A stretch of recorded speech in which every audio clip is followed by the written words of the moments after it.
ಒಂದು ವಿಡಿಯೋ ನೋಡ್ತೀವಿ ನಾವು. ವಿಜಯ ರಂಗರಾಜ್ ಅವರು ವಿಷ್ಣು ಸರ್ ಬಗ್ಗೆ ಮಾತಾಡಿದ್ದು ಬಹಳ ಕೇವಲವಾಗಿ ಮಾತಾಡಿರೋದು. ಇದಕ್ಕೆ ನಾನು ಈ ವಿಡಿಯೋ ಮಾಡೋಣ ಅನ್ನಿಸ್ತು, ಮಾತಾಡೋಣ ಅನ್ನಿಸ್ತು. ಕಲಾವಿದನಾಗಿಯೇ ಹೌದು, ಒಬ್ಬ ವಿಷ್ಣು ಸಾರಿನ ಅಪ್ಪಟ ಅಭಿಮಾನಿಯಾಗಿಯೇ ಹೌದು. ಇಲ್ಲ, ಎಲ್ಲ ಅಭಿಮಾನಿಗಳ ಪರವಾಗಿ ಮಾತಾಡ್ತಾ ಇದ್ದೀನಿ ಅನ್ಕೊಳ್ಳೋಣ, ಪರವಾಗಿಲ್ಲ. ವಿಜಯ ರಂಗರಾಜ್ ಅವರೇ, ಒಬ್ಬ ವ್ಯಕ್ತಿ ಬಗ್ಗೆ ನೀವು ಏನು ಮಾತಾಡಬೇಕೋ ನಿಮಗೆ ಬಿಟ್ಟಿರೋದು. ಬಟ್ ಆ ವ್ಯಕ್ತಿ ಬದುಕಿರ್ಬೇಕಾದ್ರೆ ಮಾತಾಡೋದ್ರಲ್ಲಿ ಒಂಚೂರು ಗಂಡಸ್ಥಾನ ಇರುತ್ತೆ ಅನ್ನೋ ನಂಬಿಕೆ ನಂದು. ಅವಾಗ ಅವ್ರ ಸತ್ಯ ಏನು, ಅವ್ರು ಉತ್ತರ ಕೊಟ್ಟಿರೋರು, ನಿಮ್ಮ ಸತ್ಯ ನೀವು ಮಾತಾಡ್ತಾ ಇದ್ರಿ. ಆದರೆ ಇವತ್ತು ಆ ವ್ಯಕ್ತಿ ಇಲ್ಲಿಲ್ಲ ನಮ್ಮ ಮಧ್ಯದಲ್ಲಿ ಅಂದಾಗ, ಎಷ್ಟೋ ಕೋಟಿ ಕೋಟಿ ಜನಗಳಿಗೆ ಆರಾಧ್ಯ ದೈವ ಆಗಿರೋ ವಿಷ್ಣು ಸರ್ ಬಗ್ಗೆ ನೀವು ಈ ಥರ ಹೇಳಿಕೆ ಅವ್ರು ಇಲ್ಲದೇ ಇರುವಾಗ ಕೊಡೋದು ಬಹಳ ದೊಡ್ಡ ತಪ್ಪು. ಎಲ್ಲ ಇಂಡಸ್ಟ್ರಿನೂ ನಾವು ಬಾಂಧವ್ಯದಲ್ಲಿ ನಡಿಬೇಕಾದ್ರೆ ನಿಮ್ಮಂಥ ಒಬ್ಬ ವ್ಯಕ್ತಿ ಈ ಥರ ಹೇಳಿಕೆ ಕೊಡೋದ್ರಿಂದ ಎಲ್ಲ ಚೂರು ಚೂರಾಗಿ ಆ ಕಡೆ ಬಿದ್ದೋಗ್ತಾರೆ.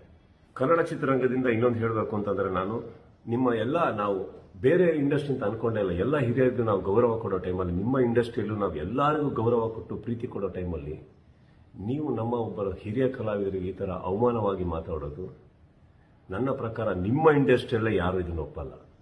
ಅವನ ಮಾತಲ್ಲಿ ನೀವು ಇನ್ನೊಂದು ಹೇಳಿದ್ರಿ, ಅವ್ರನ್ನ ಹಂಗೆ ಇಟ್ಕೊಂಡಿದ್ವಿ, ಹಂಗೆ ಅಂದ್ಬಿಟ್ವಿ, ಇದು ಬೆಂಗಳೂರಲ್ಲ, ಅದು ಇದು ಅಂತ ಏನೋ ವಾರನ್ ಕೊಟ್ವಿ ಅಂತೆಲ್ಲ ಹೇಳ್ತಾ ಇದ್ರಿ. ಆ ಲೆವೆಲಿಗೆ ಹೋಗ್ಬೇಡಿ ಸರ್. ಅವ್ರು ಇವತ್ತು ಇಲ್ದಲೇ ಇರ್ಬೋದು, ಎಲ್ಲರೂ ಇದ್ದೀವಿ ನಾವು. ಆ ಲೆವೆಲ್ಗೆ ಹೋಗೋದು ಬೇಡ. ಯಾಕಂತಂದ್ರೆ ಇಂಡಸ್ಟ್ರಿ ಇವತ್ತು ಎಲ್ಲರೂ ಚೆನ್ನಾಗಿದ್ದೀವಿ, ನಿಮ್ಮೊಬ್ಬರಿಂದ ಮತ್ತೆ ಹಾಳಾಗೋದು ಬೇಡ. ಆ್ಯಂಡ್ ವಾರ್ನಿಂಗಿಗೆಲ್ಲ ಎಳಿಬೇಡಿ. ಇಲ್ಲಿ ಯಾರು ಕೈಗಾಗದೇ ಇರೋರಿಲ್ಲ ಸರ್.